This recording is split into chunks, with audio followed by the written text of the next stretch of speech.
अहिल्यानगर जिल्ह्यात राज्य उत्पादन शुल्क विभागाने मोठी कारवाई करत परराज्यातून आणलेल्या बनावट विदेशी दारूचा साठा जप्त केला आहे।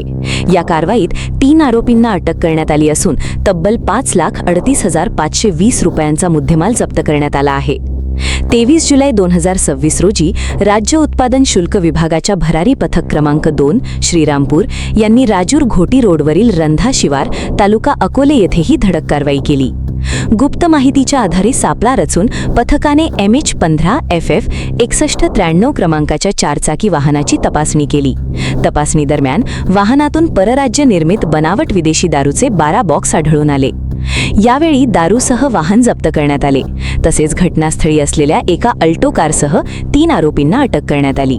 अटक करण्यात आलेल्या आरोपींमध्ये समीर शिवाजी सोनवणे वय 18, सुमित गोकुळ पवार वय 18 आणि दीपक रघुनाथ महाले वय 25 या तिघांचा समावेश असून ती सर्व नळवाळपाडा तालुका दिंडोरी जिल्हा नाशिक येथील रहिवासी आहेत।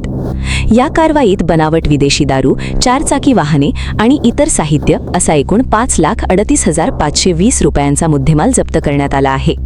ही कारवाई अधीक्षक ऋषिकेश इंगळे आणि निरीक्षक SS हांडे यांच्या मार्गदर्शनाखाली पार पडली।